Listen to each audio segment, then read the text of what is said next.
Let me tell you something you already know. The world ain't all sunshine and rainbows. It's a very mean and nasty place, and I don't care how tough you are, it will beat you to your knees and keep you there permanently if you let it. You, me, or nobody is going to hit as hard as life. But it ain't about how hard you hit. It's about how hard you can get hit and keep moving forward. How much you can take and keep moving forward. That's how winning is done. Now, if you know what you're worth, now go out and get what you're worth. But you got to be willing to take the hits and not pointing fingers saying you ain't where you want to be because of him or her or anybody. Cowards do that, and that ain't you. You're better than that. Don't ever let somebody tell you you can't do something. Not even me. All right? All right. You got a dream, you got to protect it. People can't do something themselves. They want to tell you you can't do it.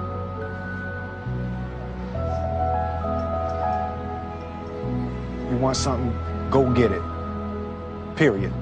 A business that you can do part-time or full-time and can be started at home with no large capital outlay, low overhead, no employees, and no special business expertise or technical skills.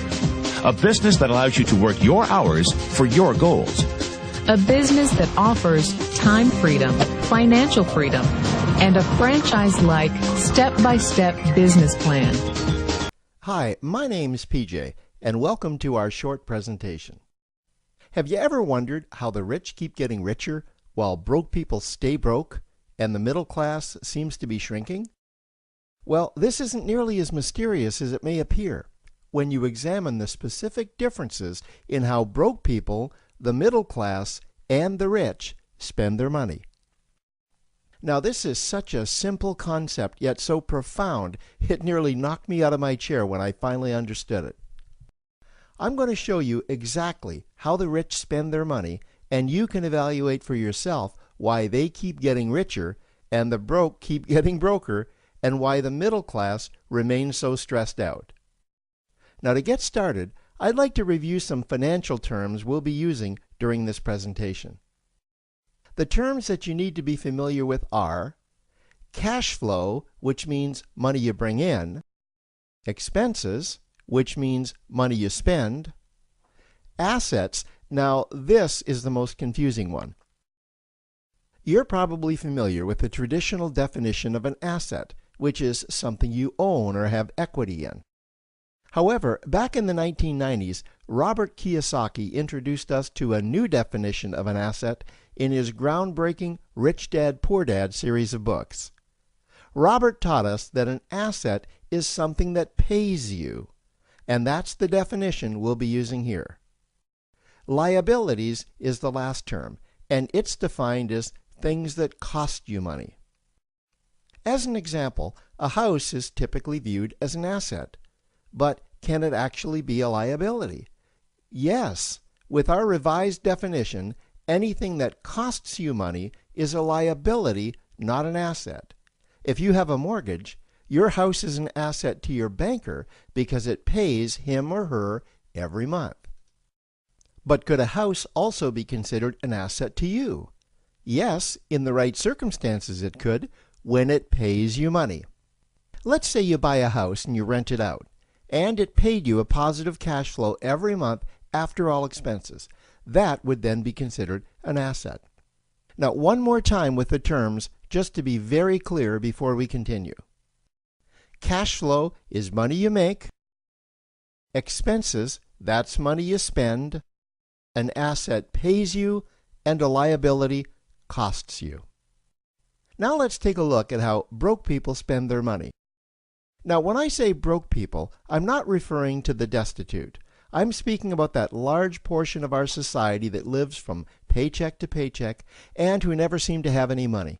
In fact, most times there's more month left at the end of their money, and I'm sure many of you can relate to that group. On payday, broke people buy what I'm going to call stuff. Well, what's stuff? Well, that's inexpensive things that people buy that they don't really need to survive. You go into someone's house and you can't find any counter or tabletop space in the whole house because of all the stuff on it. Their house and their cars are full and cluttered with stuff.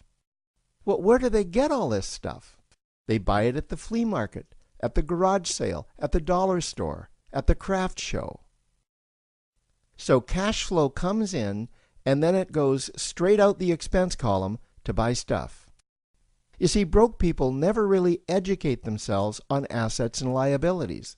They justify buying all of this stuff by claiming that it costs so little.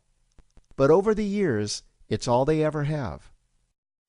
The problem is their cash flow never produced or created more cash flow. Now, please understand, I'm not undermining or taking any shots at this or any group. I just see a lot of financial difficulty out there, and it really doesn't need to be that way. Creating wealth isn't a mystery, it's a formula. The only reason someone doesn't create wealth is because they either don't know the formula or they don't apply the formula. Now let's take a look at the middle class. The middle class is the group that society mistakenly thinks are rich. They're not. Yes, they typically earn a six-figure income, and many of them appear rich, but it's what they buy with their money that keeps them prisoners of the middle class. What they typically buy are liabilities. Remember the definition of a liability? Things that cost you. By buying liabilities, the money gets pushed up and out their expense column. Liabilities are items like cars, boats, houses, airplanes, credit card debt. Now let's see just how this happens. The middle class gets a nice paycheck, let's say $10,000 for the month. They then split that down the middle and they pay their monthly expenses with half, and with the other half, they make a down payment on a new car.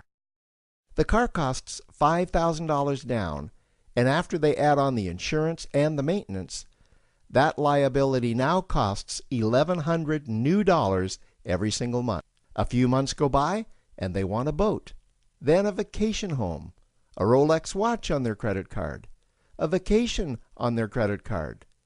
And before you know it, their liabilities have raised their expense levels to near or above their income levels. They actually spend equal to or more than they make. Meaning that they have to go to work and make a certain amount of money every single month just to cover their liabilities. The other important issue with both broke people and the middle class is that normally all of their cash flow is dependent on their own effort, meaning that they've educated themselves to exchange their knowledge and expertise for someone's money.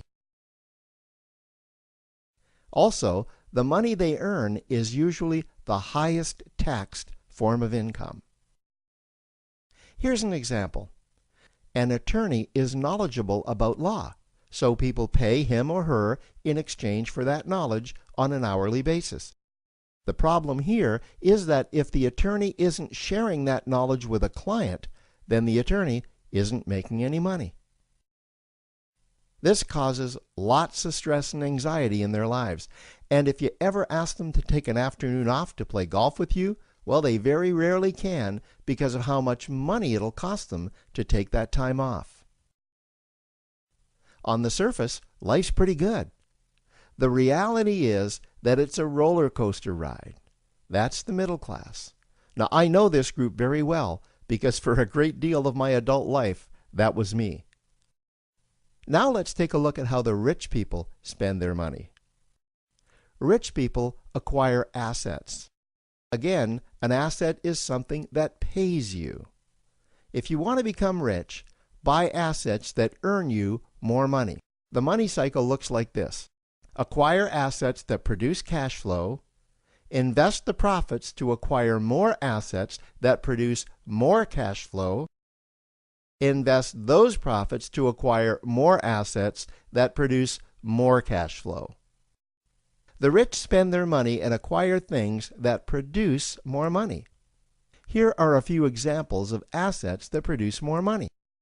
Investments are the obvious ones: stocks, bonds, real estate. Education is another asset. If you learn how to do something that produces more money for you and you actually do it, that's buying an asset. There's a great quote that goes, "If you think education is expensive, you should see how expensive stupidity is."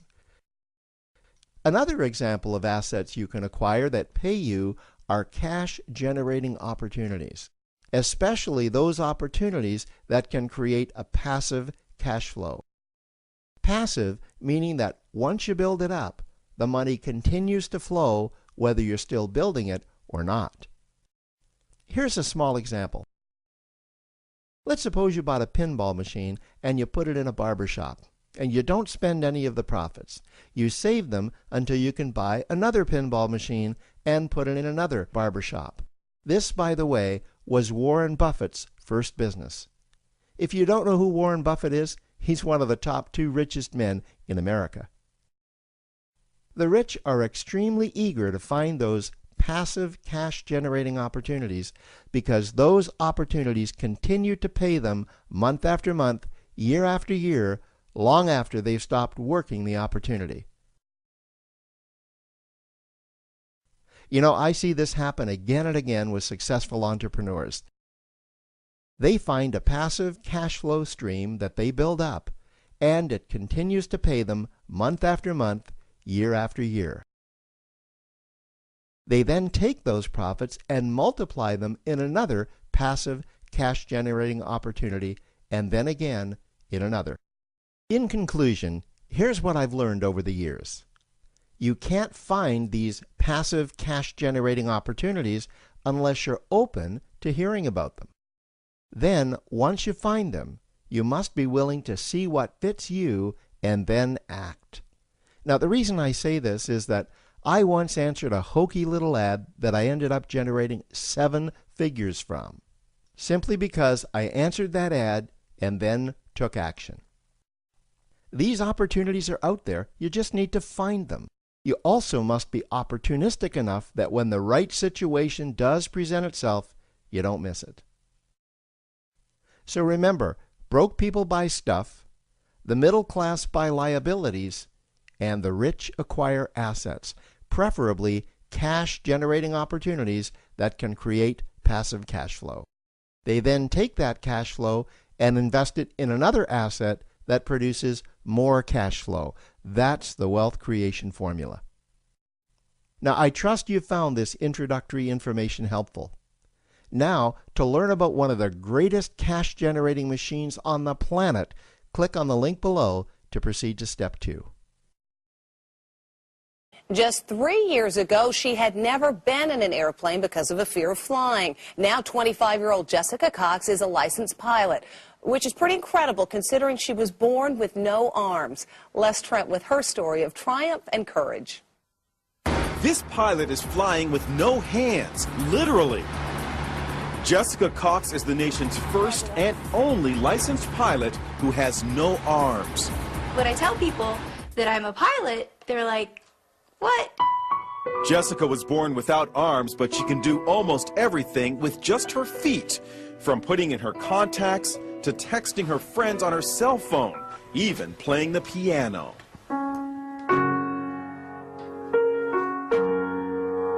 Jessica has a black belt in Taekwondo. She makes a living as a motivational speaker, but always had a fear of flying.